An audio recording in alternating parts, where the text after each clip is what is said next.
पूना गाडगीळ आणि sons limited 1832 पासून। नमस्कार, मी वृषाली पाटील TV9 विशेष मध्ये आपलं स्वागत करते। सुरुवातीची बातमी आहे, निवडणूक आयोगाचं स्पष्टीकरण आता वादात आलंय, कारण अनेक विरोधकांनी आयोगाच्या स्पष्टीकरणावर सवाल केलेत। सीसीटीव्हीचा दिलेला तर्क सर्वाधिक प्रश्न उपस्थित करतोय, पाहूया। क्या अपनी माताओं, बहुओं, बेटियों सहित किसी भी मतदाता की सीसीटीवी वीडियो चुनाव आयोग को साझा करनी चाहिए क्या? ज्ञानेश कुमार जी की बात को सुन के लगा कि उनका नाम दरअसल अज्ञानेश कुमार होना चाहिए। या तो वो मूर्ख हैं या जानबूझ के मूर्ख बन रहे हैं। और मेरे सर सारे मतदाताओं को अपराधी बनाना और चुनाव आयोग शांत रहे संभव नहीं। हलफनामा देना होगा या देश से माफी मांगनी होगी, तीसरा विकल्प नहीं है। हा एरोगन्स भाजपच्या हस्तकांकडून अपेक्षित आहे, त्याप्रमाणे निवडणूक आयुक्त वागलेले आहेत। महाराष्ट्र के इतिहास में वोटर ज्यादा और 18 साल उम्र के लोग कम, तो ये सारे जवाब मुख्यमंत्री देवेंद्र फडणवीस दे रहे। चुनाव आयोग अभी तक खामोश थे। क्यों? सुप्रीम कोर्ट ने जब आदेश दिया तब चुनाव आयोग 65 लाख हटाए गए वोटरों की सूची जारी करने की दिशा में काम कर रहा है। क्यों राजनीतिक दलों के कहने पर पहले ऐसा नहीं किया गया? क्यों उन्हें से शपथ पत्र सिर्फ मांगा जा रहा है, दूसरे लोग, दूसरी पार्टी के लोग जो सवाल कर रहे हैं उनसे क्यों नहीं? 65 लाख लोग का नाम नहीं है तो आपको देना पड़ेगा, इससे पहले आपने क्यों नहीं दिया? एक भी पत्रकार के सवाल का जवाब नहीं मिला, बल्कि उनके चेहरे की खींच बता रही थी कि उनके पास जवाब नहीं है।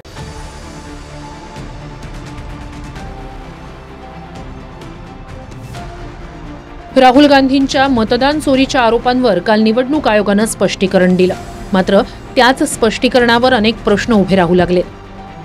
महाराष्ट्र विधानसभेत संध्याकाळी 5 नंतर खरोखर किती मतदान झालं, मतदान केंद्रात किती रांगा होत्या, यासाठी निवडणूक आयोगानं सीसीटीव्ही फुटेज द्यावं अशी मागणी विरोधकांची आहे। यावर भारताचे निवडणूक आयुक्त ज्ञानेश कुमार यांनी आम्ही आपल्या आई बहिणी लेकींसह मतदारांची ओळख सार्वजनिक करावी का असं उत्तर दिल्यानं आश्चर्य व्यक्त होतंय। मतदान केंद्रातील सीसीटीव्ही फुटेज दिल्यास नेमक्या कोणत्या प्रायव्हसीचा भंग होतो असा सवाल विरोधक करतायत।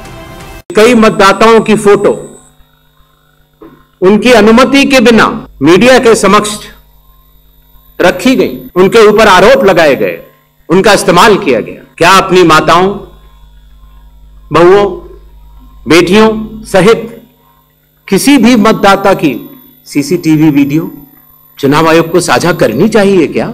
ज्ञानेश कुमार जी की बात को सुन के लगा कि उनका नाम दरअसल अज्ञानेश कुमार होना चाहिए। अज्ञानता की बातें की उन्होंने। या तो वो मूर्ख हैं या जानबूझ के मूर्ख बन रहे हैं, या वो हम लोगों को मूर्ख समझते हैं। ऐसी ऐसी बातें, ऐसी ऐसी तर्कहीन, तथ्यहीन बातें उन्होंने की, हम लोग सुन के हैरान हैं। वोटर लिस्ट की जब वोट देने के लिए लाइनें लगी होती हैं महिलाओं की, मैंने तो महुआ जी से कहा कि इस बार जब वोट देने के लिए जाना तो किसी मीडिया वाले को अपनी वीडियो मत बनाने देना, क्योंकि आपकी प्राइवेसी भंग हो जाएगी उससे। भाई बताइए, आप पूरे देश का चुनाव दिखाते हैं, कश्मीर से लेकर कन्याकुमारी तक महिलाएं लाइन में लगी हैं, वो आप दिखाते हैं, उनका इंटरव्यू आप लेते हैं, वो आप दिखाते हैं। 45 दिन तक आपके खुद के नियम में आज भी लिखा हुआ है कि आप सीसीटीव्ही फुटेज देंगे, तब प्राइवेसी भंग नहीं होगी।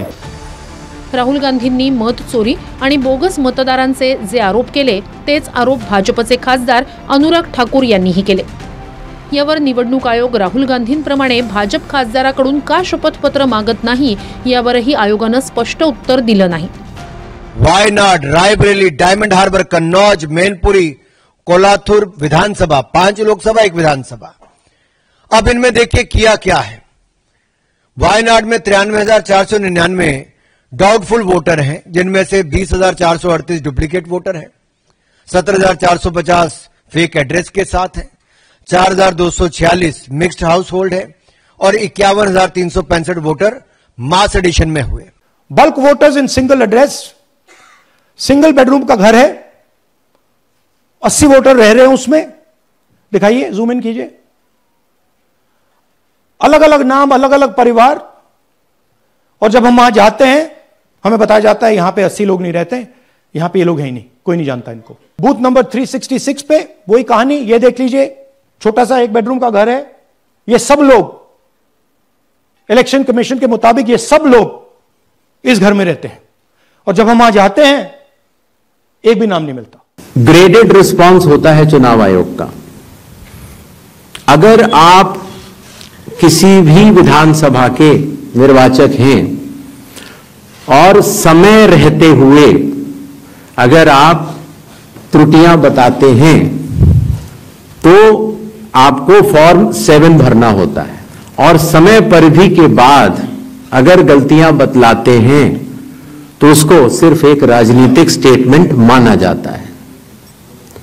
अगर समय के बाद आप त्रुटियां बतलाते हैं और मतदाताओं और चुनाव आयोग पर चोरी का आरोप लगाते हैं तो इन तीनों की ग्रेडिंग में फर्क है। विपक्षी पार्टियां ये कह रही हैं, इसका मतलब तो ये है 2024 का 1 साल पहले जो चुनाव हुआ था वो इसका मतलब जो तमाम आप 65 लाख का आंकड़ा भी दे चुके हैं, हो सकता है ये आने वाले दिनों में और बढ़े, उन फर्जी मतदाताओं के साथ में हुआ था क्या चुनाव? ये तो सिर्फ बिहार की बात हो रही है, तो क्या इन फर्जी मतदाताओं के साथ में 2024 का चुनाव हुआ था? मतदाता सूची में किसी का नाम गलत आ सकता है अगर बूथ लेवल ऑफिसर से गलती हुई हो या राजनीतिक दलों ने उस पर ध्यान न दिया हो। तो आपको अंदाज होगा कि कितने बूथ लेवल ऑफिसर्स हैं इस देश में, 10.5 लाख। तो 10.5 लाख बूथ ऑफिसर्स इस गुणवत्ता के साथ काम करें, प्रयत्न पूरा होता है, लेकिन कुछ गलतियां रह जाती हैं।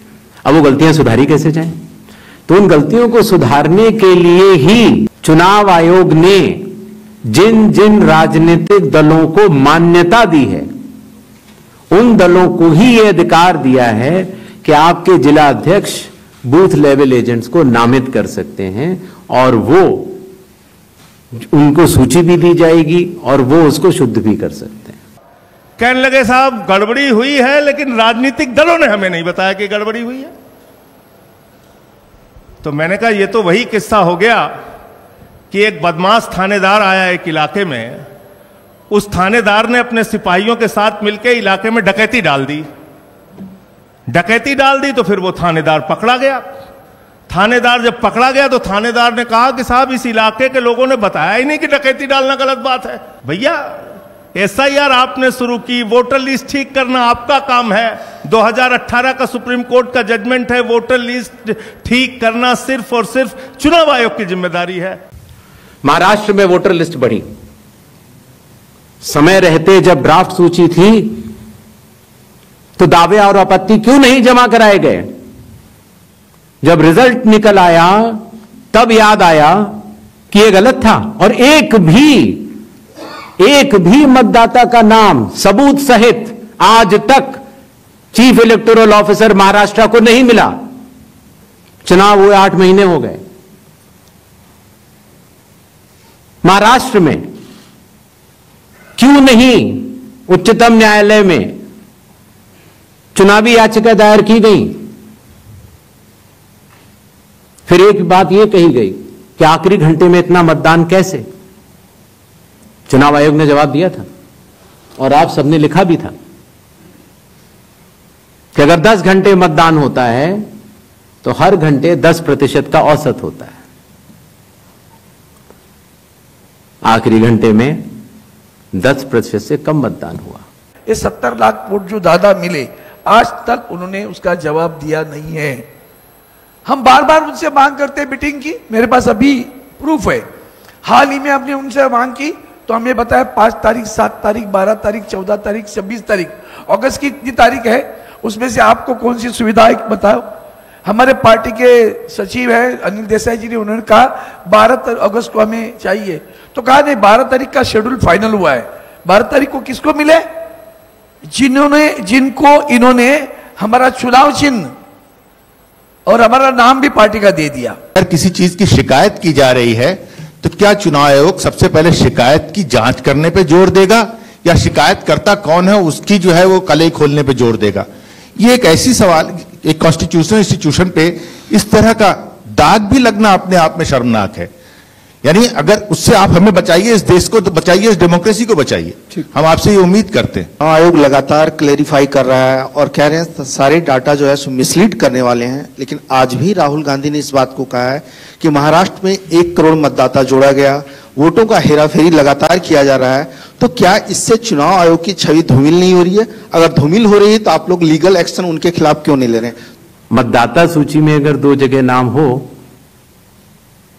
तो वोट चोरी कैसे? नहीं हो सकती।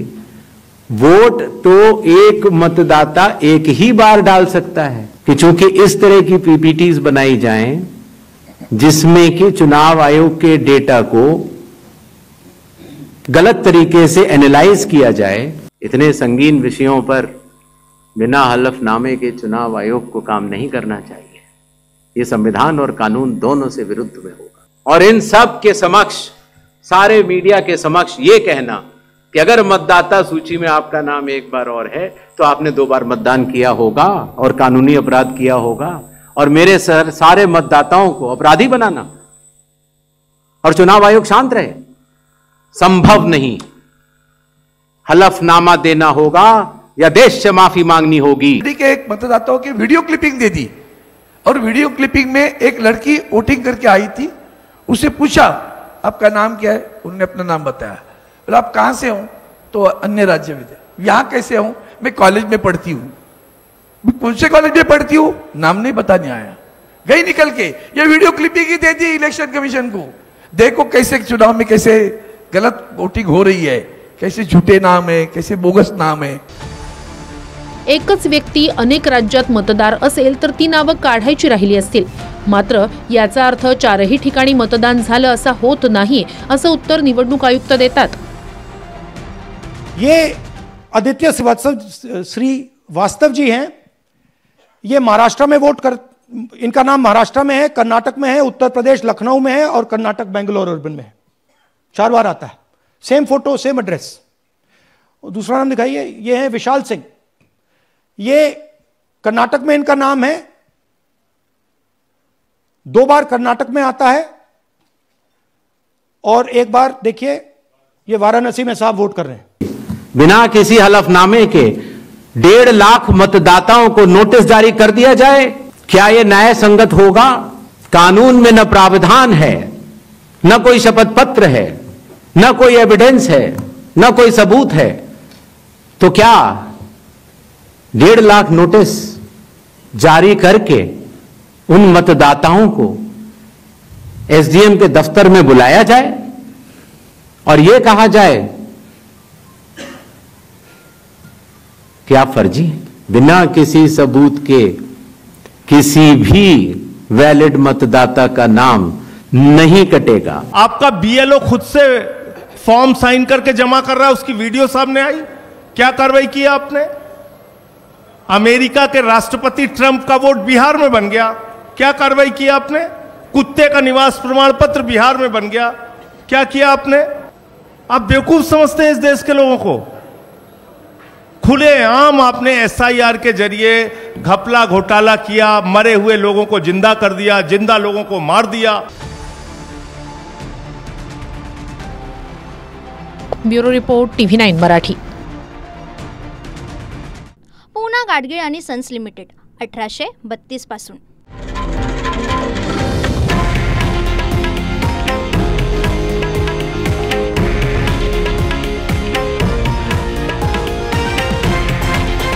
हे आहे देशातील नंबर 1 न्यूज नेटवर्क आणि आपण पाहत आहात TV9 मराठी, एकमेव।